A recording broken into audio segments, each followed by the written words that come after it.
Greetings, everyone. Welcome to episode 2 of my podcast, the RJC Gaming Podcast. Current topic is going to be episode 3 of WandaVision, entitled Now in Color. The description on Disney Plus is basically Wanda has to deal with the accelerated pregnancy, and Vision is there too. Well, that's not fair. He also has to deal with it.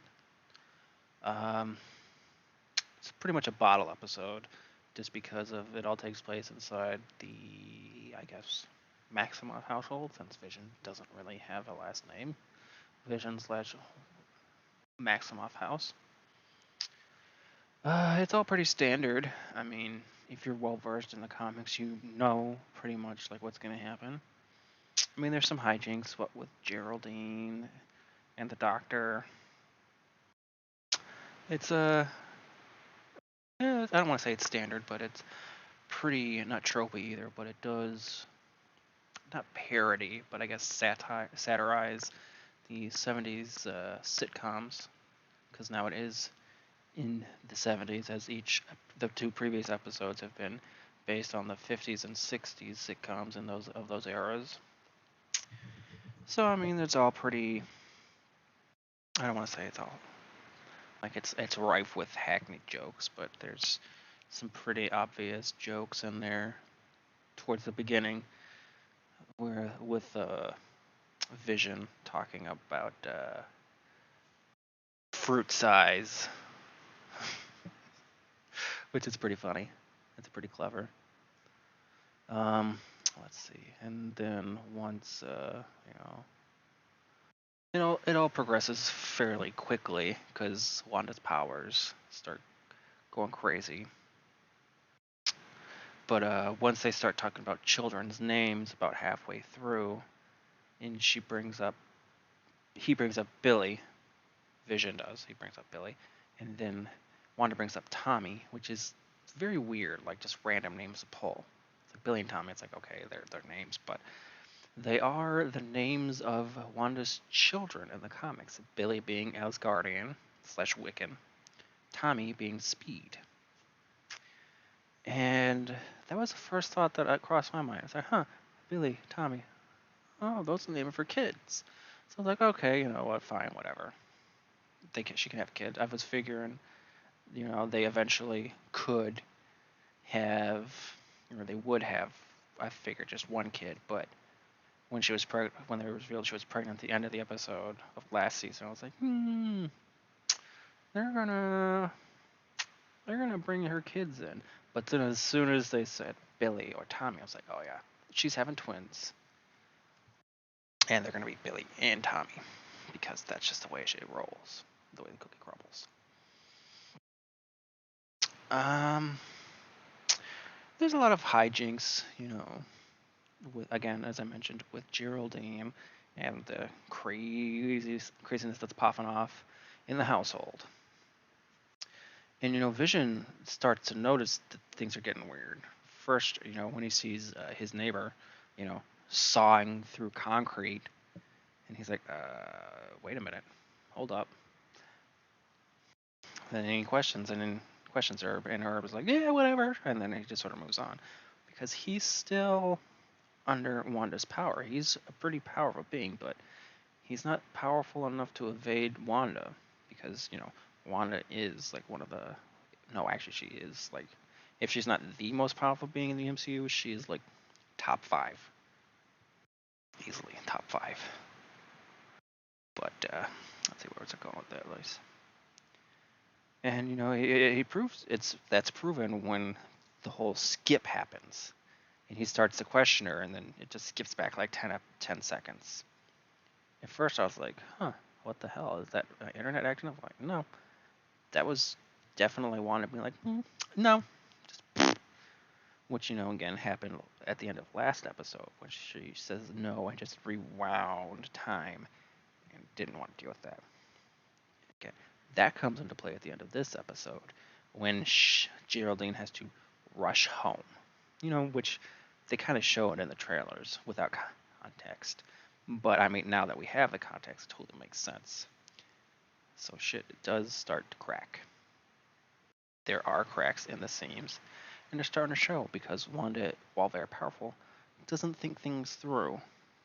She's still human, so these things will, the cracks in the seams will start to show eventually, and they are already showing. But the thing that they haven't addressed is, you know, Vision is dead in the MCU.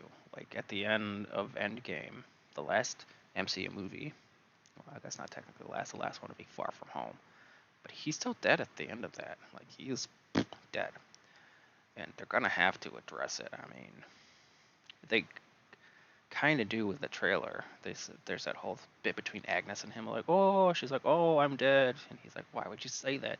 And she looks at him and he's like, because you are. And everyone's like, oh, so we know something's coming. But if this show is given us anything or shown us anything, it's that Wanda is extremely powerful.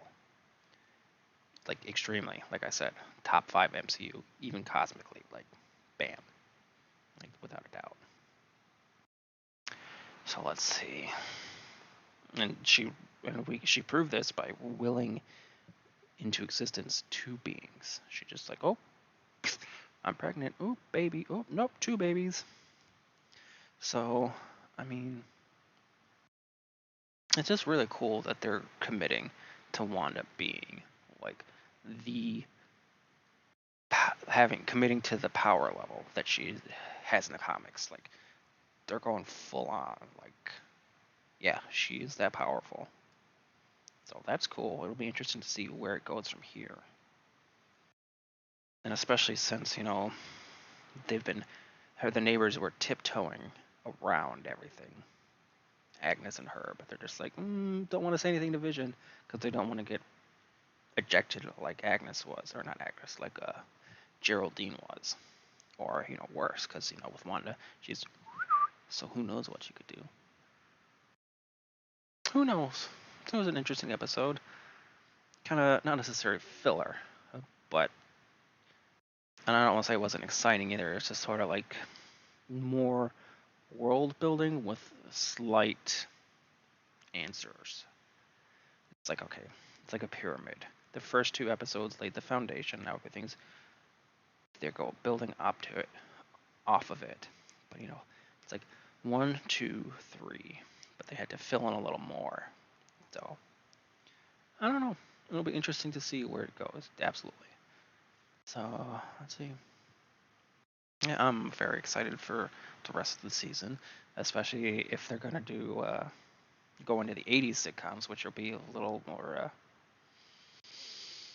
weird. But then again, if they do, it'll give them a chance to just age up the kids because in '80s sitcoms that happens. Like one season they'll be a baby, and then the next season the kid will be like 5. I think not Family Matters, but All in the Family, I think it was, did that with one of the kids. I'm sure there's a couple other shows that did that. I'm just not intimately familiar with sitcoms pre '90s because that's my wheelhouse, the '90s and afterwards. Um, and then let's see. At the end, like I said, Geraldine slash Monica Rambeau. I think that's who she's gonna be. We know that she's the daughter of Captain Marvel's best friends. Captain Marvel's best friend. Like she was ejected from Westview because we see the perspective change. It widens, and so we see that and she gets ejected, and then like everything converges around her, and that's it. So she's definitely with Sword, working with them, probably trying to save Wanda, who is doing this, but I don't know if she's doing it of her own free will because, as I mentioned earlier, she is human, so she is susceptible to all those. I'm not thinking what's the word. Like she's susceptible to human weaknesses, so she might be being mind controlled. Like probably like someone mind controlled her to try to do something, and she just took it too far, and now her own psyche is like feeding in on itself. So it's like an Ouroboros loop. It's like so yeah, very good, very interesting, very cool. Yeah. See you guys later.